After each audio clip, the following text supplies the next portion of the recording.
100 homens conseguiriam derrotar um gorila? Essa é daquelas perguntas que ninguém deveria levar a sério. Mas todo mundo já pensou. Hoje a gente vai tentar resolver de vez esse dilema da internet, com a ajuda do nosso time imaginário de especialistas em brigas contra gorilas.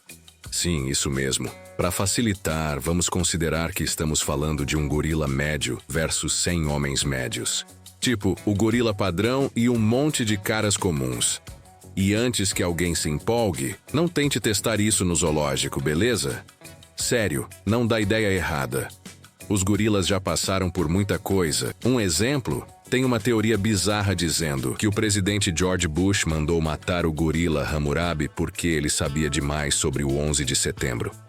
Pois é, o mundo é maluco. Mas voltando, de um lado temos nós, os Homo sapiens, mais especificamente 100 homens médios, ou seja, um grupo bem variado.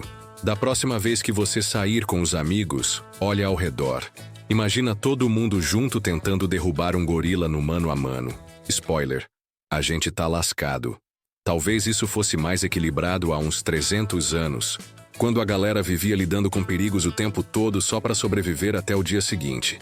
Tipo, morrer de disenteria era tão comum que era mais seguro beber álcool do que água. As famílias tinham tipo 12 filhos porque sabiam que vários iam morrer de doença ou fome. Triste, mas real. Hoje em dia, a maioria de nós amoleceu geral. Os padrões de saúde e preparo físico estão no fundo do poço. No Sioux, Iowa, por exemplo, só 2 em cada 5 jovens estão aptos a servir no exército. E olha que os testes nem são tão exigentes assim. Tá tão ruim que o exército tá tendo problema para recrutar gente. E não é só lá não. Na China, em 2014, o exército teve que baixar os padrões até para as funções mais leves. Isso é o pacote completo de país desenvolvido. Muito fast food, pouca atividade física. A real é que o ser humano médio é bem mediano. E comparado com os outros animais, até os mais sarados são meio patéticos. A culpa nem é nossa, é da evolução. Enquanto outros bichos precisaram ficar fortes para brigar ou se defender, a gente resolveu as coisas usando a cabeça. A força bruta nunca foi o nosso forte. A liderança humana nas antigas tribos vinha de quem era mais esperto, não de quem batia mais forte. Então, ao contrário dos bichos que nascem com chifres, garras e músculos, a gente virou uma espécie de nerd da savana. E por isso que até os animais mais comuns dariam um pau na gente. Você pode até levantar 160 quilos no supino e se achar o cara, mas um cervo médio ainda te dá uma surra, sem nem pensar 2 vezes. Eles são tipo tanques com pernas. A gente simplesmente não foi feito para brigar na força bruta. Mas calma, tem uma coisa que a gente faz muito bem: correr. Sério. Nosso corpo foi feito para aguentar corrida longa, sob o calor, na base da insistência. A gente sua pra caramba, respira bem e vai cansando o inimigo. Os animais grandes, tipo leões ou guepardos, até são mais rápidos e fortes, mas não aguentam muito tempo. Eles superaquecem e pifam. Os humanos, com essa vantagem, viraram caçadores de persistência. A gente ia correndo atrás da presa por horas até ela desmaiar de exaustão.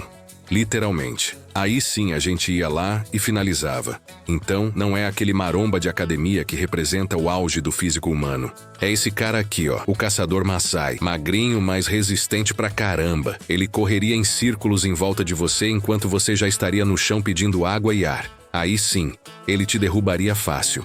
Só que hoje, a realidade é outra, né? A gente vive numa bolha de conforto. O homem médio atual não tem preparo físico nenhum, não consegue levantar nem o próprio peso no supino. O levantamento terra vai um pouco melhor, mas ainda é fraco. E a força da mão, aquela que nossos ancestrais usavam para caçar, também tá cada vez pior.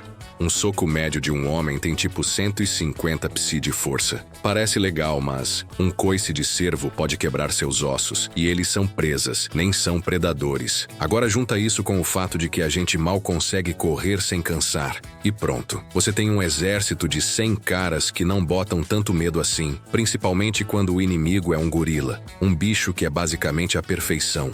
Calma, não é o fim da linha. A gente aqui do laboratório de brigas com gorilas ainda tem um plano para vencer essa treta. Só que talvez não seja do jeito que você tá pensando.